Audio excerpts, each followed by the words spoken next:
আজকে জানেন বন্ধুরা, ঘুম থেকে উঠতে অনেকটা দেরি হয়ে গেছে, তাই ভাবছিলাম বরমশাইয়ের জন্য কি বানাবো লাঞ্চে আবার সকালে ব্রেকফাস্টে।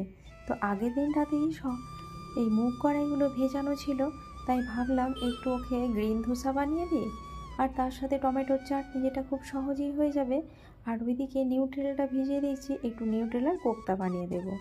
আর এখানে গ্রিন ধোসা বানানোর জন্য আমি একটা গ্রাইন্ডার বোলের মধ্যে একে একে ভেজানো মুগ কড়াই, একটু সুজি, কাঁচা লঙ্কা, একটা পেঁয়াজ টুকরো করে কেটে আর কয়েকটা ছোলা ওর মধ্যে দিয়ে দিয়েছিলাম, ধনে পাতার কুচি, কাঁচা লঙ্কার কুচি দিয়ে ভালো করে একটা মিহি পেস্ট করে ব্যাটার তৈরি করে নিচ্ছি। আর ওইদিকে কুকারটা ভাতও বসিয়ে দিয়েছি। হ্যাঁ, আমি আমার পরিচয় দিতেই তো ভুলে গেছি, আমি কাজল। ব্লগ বাই কাজলের নতুন একটি ব্লগে বড়দের প্রণাম জানাই আর ছোটদের স্নেহভরা ভালোবাসা। আশা করি আপনারা খুব ভালো আছেন, আমিও আপনাদের আশীর্বাদে ভালোই আছি।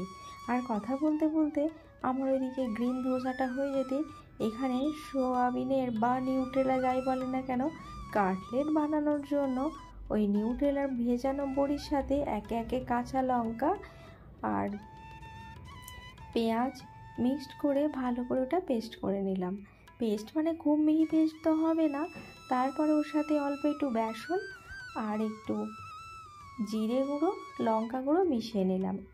আপনারা চাইলে বেসনের জায়গায় আলুও দিতে পারেন, তবে আমার ঘরে যেহেতু সুগার রোগী রয়েছে আর আমরা আলু খুব একটা খাই না, তাই আমি এখানে বেসনই দিয়ে দিলাম।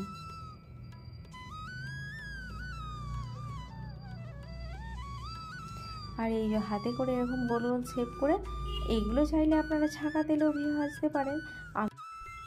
আমরা যেহেতু কম তেল খাই, তাই আঁচটা খুব কমিয়ে দিয়ে আর কম তেলে ভালো করে দু পিঠটা ভেজে নেব। আর আপনাদের সাথে কথা বলতে বলতে আমার কোপ্তাগুলো বানানো হয়ে গেছে। আর এইভাবে শুধু কোপ্তাটা বানিয়ে রেখে দিলে হবে না, ওটা যেহেতু ভাতের খাবারে, তাই ওটাকে গ্রেভি বানানোর জন্য অন্য একটা কড়ার মধ্যে তেল দিয়ে ওর মধ্যে একে একে করে কেটে রাখা পেঁয়াজ, টমেটো দিয়েছি। তারপরে থেকে ভালো করে ভাজা হয়ে গেলে মোটামুটি আর 3 চামচ মতো রসুন আদার পেস্ট দিয়ে দিয়েছি। এখানে দিলাম হলুদ গুঁড়ো, লঙ্কা আর একটু জিরে ধনের গুঁড়ো। ব্যাস, ভালো করে এটা এবার কষতে থাকবো যতক্ষণ না তেল ছেড়ে আসে। অনেকেরই একঘেয়েমি সয়াবিন খেতে খেতে খুব বিরক্তি লেগে যায়, আবার অনেকের বাড়িতে তো পছন্দও করে না নিউট্রেলা, কিন্তু এটা খাওয়া খুবই উপকারী। আপনারা চাইলে এইভাবে বানাতেই পারেন। কেউ তো বুঝতেই পারবে না যে এটা নিউট্রেলার বানানো হয়েছে। একবার জানেন, আমার ভাই এসেছিল, এক ভাই এখানে থাকে, তো ওকে এই কোপ্তা করে খাইয়েছিলাম, ও বুঝতেই পারেনি যে এটা সয়াবিন দিয়ে বানানো। এমনিতে ও সয়াবিন খায় না।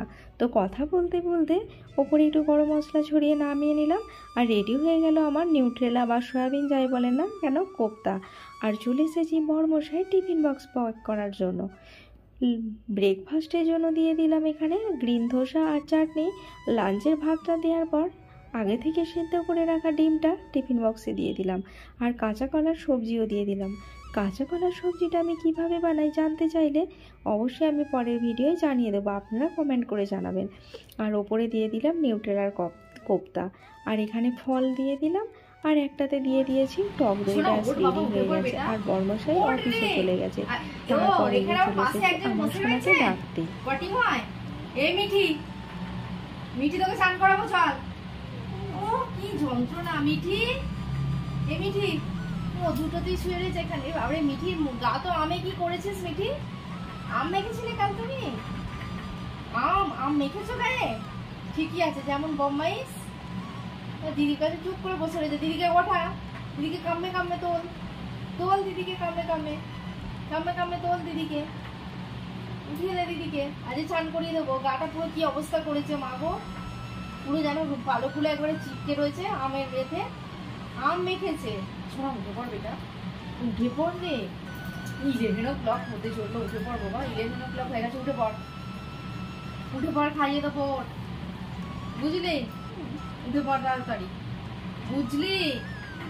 ওঠ ওঠ, উঠে পড়। মিঠিও জানেন কখন বেরিয়ে সোনার কাছে এসে শুয়ে আছে, যেন দু ভাই বোন। সারাদিনের কাজকর্ম করে দুপুরবেলা একটু রেস্ট নিয়েছে, এই যে মিঠি এসে আমার হাতে আঙুলগুলো কামড়াতে আছে। আর এই যে চুঁচু, হ্যাঁ, এটা একটা ছোট্ট পায়রা, যেটা আমার গেটের সামনে পড়েছিল, আমি তুলে এনেছিলাম, আপনাদের দেখিয়েছি। ওর নাম আমার সোনা, মানে আমার মেয়ে রেখেছে চুঁচু। ও যেহেতু চুঁচু করে ডাকে। আর চুঁচুও জানেন এখন আর ওর জায়গার মধ্যে সীমাবদ্ধ নয়, গোটা ঘর বাড়ি ঘুরতে শুরু করে দিয়েছে মিঠির সাথে কম্পিটিশন করে। তারপর বিকালে চলে গিয়েছিলাম পার্কে। পার্কে হাঁটার পর একটু বসে বাড়িও ফিরে এসেছিলাম। আর জানেন তো, এখন বৃষ্টি হচ্ছে, পার্কের পাশের লেকটাতে অনেক জল জমেছে, আর বেশ দেখতে সুন্দরও লাগছে। আর গাছগুলোতেও নতুন নতুন পাতা আবারও এসে গেছে। মেঘ, অনেকটা মেঘ ধরেছিল, তাই খুব তাড়াতাড়ি সোনা আমি ফিরে এলাম। যদি বৃষ্টি এসে যায় আমরা ভিজে যাই, সেই ভয়ে তাড়াতাড়ি বাড়ি ফিরে চলে এলাম। আর এখানে জানেন, ব্যাঙ্গালোরে প্রত্যেকটা পার্কে বয়স্ক বা ইয়াং মানুষদের জন্য যোগব্যায়াম করার জন্য বেশ কিছু, বা ফ্রি হ্যান্ড এক্সারসাইজ করার জন্য কিছু ইনস্ট্রুমেন্ট রাখা আছে।